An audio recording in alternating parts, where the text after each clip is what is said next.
mudou, mas a educação não acompanhou essa mudança. Nós saímos da internet de escada para a internet via Wi-Fi ou tecnologia 5G. Nós saímos do telefone com fio para o telefone celular, e por isso, porque a educação não se atualizou, é que nós temos os piores resultados nos rankings de educação. Será? Será que é isso? Olha, eu ouso dizer para vocês que muito pelo contrário do que você pode pensar, na verdade, nós estamos nos piores lugares dos rankings internacionais porque a nossa educação mudou demais. Nós adotamos a nova pedagogia. A nova pedagogia que está atrelada ao quê? A autonomia irrestrita do aluno, em que o professor passou a ser um mero facilitador da jornada escolar ou um organizador da jornada escolar, e que o aluno, a partir dos seus próprios interesses, vai tentando ali conduzir o seu próprio aprendizado. Isso porque, infelizmente, a nossa pedagogia tem se baseado em premissas sobre a aprendizagem que estão totalmente incoerentes com a forma pela qual os seres humanos devem aprender qualquer coisa. Pois é por isso. Na verdade, a nossa educação, então, ao adotar uma nova pedagogia, tirou do centro do processo a importância do papel do professor. O professor é a chave do processo educacional, por mais que muitas pessoas queiram dizer que não. Sim, você, professora, que está vendo este vídeo agora, você é a chave do sucesso. Olha, e eu não tiro isso debaixo de qualquer lugar. Eu tiro isso com base em informações que foram compiladas neste livro aqui, que você pode ler se quiser saber mais, mas que eu vou dar uma resumida, que a autora Inger Erkenvist, no livro A Boa e a Má Educação, deu uma organizada e trouxe pra gente um relatório internacional que chama um relatório que foi organizado pela consultoria McKinsey e que fez um estudo que identifica os fatores-chave nos países com bons resultados educacionais e nos países que estão melhorando rapidamente os seus níveis educacionais. E o que foi encontrado como a grande chave para os sucessos desses índices educacionais de alguns países? A chave, ela até coloca aqui, olha, os professores são a chave.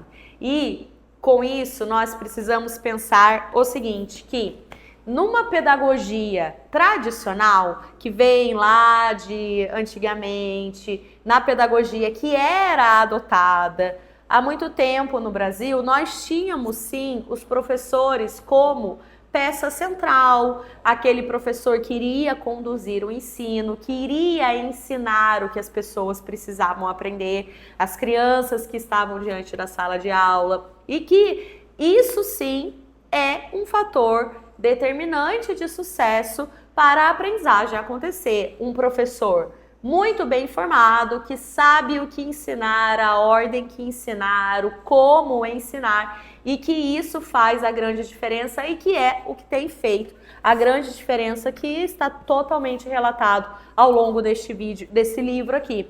Então, a autora até diz, né, que na pedagogia tradicional, o professor ele apresenta e explica um conteúdo ao aluno, mas que na nova pedagogia, que ela vai atrelar a nova pedagogia a uma teoria, a uma abordagem de ensino que é o construtivismo, que o construtivismo transforma o professor em mero facilitador, onde o aluno se torna centro do processo pedagógico e em vez de aprender uma matéria, ele tem que aprender a aprender. O aluno tem que criar o seu próprio conhecimento a partir dos elementos que ele tem ali e tentar organizar o que ele precisa para avançar no seu conhecimento. E o professor, dentro deste contexto da nova pedagogia, do construtivismo, dessa abordagem de ensino, o professor deve encontrar maneiras atraentes, lúdicas, não é? à toa que você escuta muito esse termo por aí, lúdicas de aprendizagem, despertando a motivação do aluno. Mas depois, supostamente, o aluno aprenderá por si só. Por isso fala-se de buscar informação e já não é necessário mais o aprender. Vejam só que eu trouxe apenas aqui um trecho deste livro, onde a autora vai dizer que essa nova pedagogia, ela, portanto, ela não se centra nos conhecimentos e os professores passam a ser simples organizadores da jornada escolar. E o mais grave é que a nova pedagogia descreve e promove uma anti-escola. As escolas, elas foram criadas com o objetivo de que os alunos aprendessem o que a sociedade havia decidido que era útil aprender. Mas qual é o propósito da escola se o aluno decide o que ele vai fazer na escola, ou como ele vai aprender, ou como ele vai adquirir certos conhecimentos? Chegaremos a ter tantas aulas quanto forem os alunos? O direito a desenvolver a sua diferença mina por completo a ideia da escola e do papel do professor, que é incapaz de saber tudo o que o aluno simplesmente decidir a cada momento aquilo que ele quer conhecer. Esse é um dos principais motivos do mal-estar existente entre o professorado. Veja só, quando a gente teve essa mudança no Brasil, onde o professor deixou de ser o centro e deixou de ser a autoridade dentro da sala de aula, aquele que sabe o que tem que ensinar, para se colocar o aluno nesse centro e que o aluno decide o que ele quer aprender. Quando a gente fez isso, essa grande mudança, aí sim a gente vê os nossos índices educacionais ou se estagnarem ou só piorarem a cada tempo. Isso, sobretudo, eu ainda vou dizer na minha seara do conhecimento, nos vídeos que eu faço aqui no YouTube, que, sobretudo, eu posso dizer isso com muita segurança na temática da alfabetização. A gente vê o nosso país com uma base de ensino, com estímulos a atividades lúdicas, a liberdade do aluno, a criança aprendendo a ler lendo, exposta em ambientes alfabetizadores onde meros estímulos seriam necessários para a criança aprender. E a gente vê o quê? Como resultado desse tipo de prática na alfabetização infantil. Os piores lugares possíveis nos rankings educacionais. Atualmente, o Brasil participou, há pouco tempo atrás, alguns anos atrás, de um estudo de progresso em leitura, que chama PIRLS, P-I-R-L-S. Você pode procurar aí com seus próprios olhos os resultados, ler o sumário executivo desse documento, você vai entender o que eu estou falando. De 60 e tantos países, a gente ficou lá na posição 50 e tanto, uma das piores posições no ranking em progresso em leitura. Isso porque está mostrando que os nossos alunos não conseguem aprender a ler neste ambiente em que o aluno é colocado como aquele que constrói o seu próprio conhecimento. Então, a nossa pedagogia, ao aderir a essa nova pedagogia, essa ideia do construtivismo, a gente tirou do lugar o papel do professor e acabou colocando demais o papel do aluno autônomo na sua aprendizagem e esqueceu o que se deve ensinar. O professor acabou se esquecendo como ensinar e acabou, consequentemente, muitas vezes não aprendendo também, né? Por consequência, acabou adotando esse tipo de postura porque lá na faculdade não aprendeu o que ensinar, porque muitos dos professores que estão lá na faculdade são professores que também bebem dessa fonte, dessa nova pedagogia, que eu posso em outro momento fazer um histórico aqui para vocês, até se for do seu interesse, pode deixar aqui nos comentários, deixar as suas dúvidas, que eu posso falar mais sobre isso, mas o vídeo de hoje foi para falar esse alerta, assim, para a gente não ficar simplesmente dizendo assim, a educação no Brasil vai mal, porque na verdade a gente não aderiu a novas tecnologias na educação, então por isso que a gente vai mal, porque se o celular hoje em dia mudou tanto, se a tecnologia da internet mudou tanto, por que que a gente ainda segue as mesmas coisas dentro da escola? Na verdade, a gente não segue as mesmas coisas dentro da escola, a gente deixou de acreditar no papel do professor e do papel do conhecimento do que o professor vai transmitir ao aluno e passou a acreditar que o aluno constrói o seu conhecimento e que o professor só precisa propor algumas instruções mais divertidas, lúdicas e atraentes para que naturalmente o aluno se motive e ele por si só construa o seu conhecimento. Na verdade, foi isso que aconteceu. A gente teve sim uma mudança muito brusca, uma mudança mais relacionada à concepção de como se dá a aprendizagem da leitura e da escrita e de qualquer outra coisa, e a gente acabou esquecendo que existem pilares da aprendizagem. E algum desses pilares, por exemplo, é o papel da atenção. A nossa atenção, ela é a porta de entrada para aprender. E, sendo assim, ao ensinar algo para alguém, eu não vou dizer para, olha, o que você acha que é isso, ou o que você acha que a gente vai aprender hoje, ou o que você quer aprender hoje, porque cada aluno vai ter o seu interesse próprio.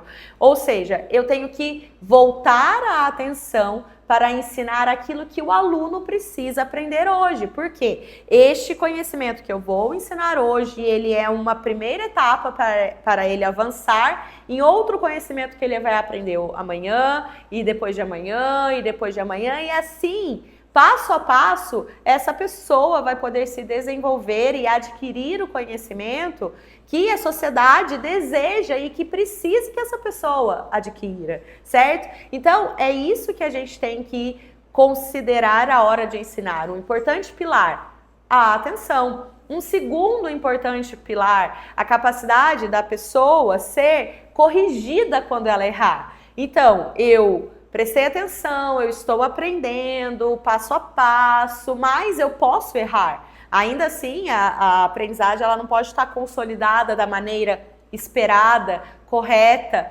E se eu errar, alguém tem que me corrigir. E olha, veja só que coisa, na pedagogia brasileira, nessa nova pedagogia, que não está só no Brasil não, a autora Inger, ela nem é brasileira e ela nem vai fazer somente uma crítica à nova pedagogia no Brasil. Ela vai falar em várias situações, em vários países aqui deste livro, onde a nova pedagogia foi adotada.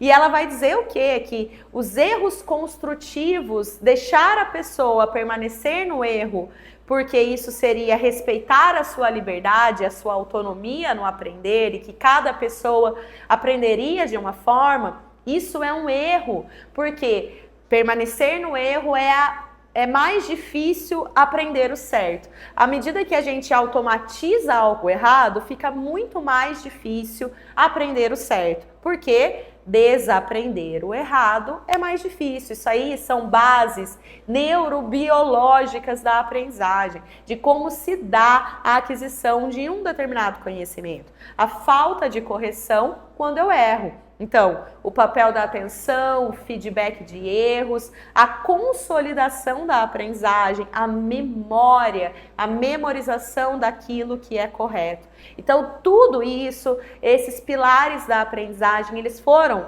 completamente trocados dentro da nossa pedagogia. Então, a gente mudou muito, sim. A gente mudou nas bases mais profundas de como se dá o aprender. E veja que, isso eu estou falando de maneira geral, mas eu quero te fazer um convite que, em uma sequência de 7 aulas gratuitas sobre alfabetização, logo numa primeira aula que você pode ter acesso, saber como ter acesso a essas aulas que eu estou falando na descrição deste vídeo, mas logo na primeira aula eu vou explicar exatamente quando essas ideias da nova pedagogia, do construtivismo, elas são incorporadas dentro da pedagogia ou dentro da sala de aula, efetivamente. Dentro de algumas atividades pedagógicas que a gente acaba optando por fazer com os nossos alunos, que tem a base, que tem a premissa lá atrás, que é essa premissa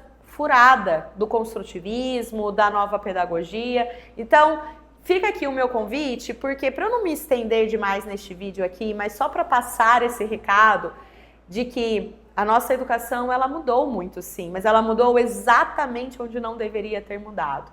Ela mudou exatamente nos pilares do se aprender. E que por isso a gente tem índices educacionais tão terríveis, tá? Então, logo nessas 7 aulas gratuitas, eu consigo fazer esse caminho com você. Logo na primeira aula eu já explico quando o construtivismo ele é colocado em prática através de atividades pedagógicas e um método de alfabetização que não funciona, mas que é frequentemente adotado no nosso país. Então, se você está incomodada com os resultados educacionais da sua escola, da sua cidade, de repente dos seus próprios resultados, porque você não entende, porque o seu aluno não aprende a ler e quer aprender a fazer do jeito certo, porque não é só apontar o problema, não.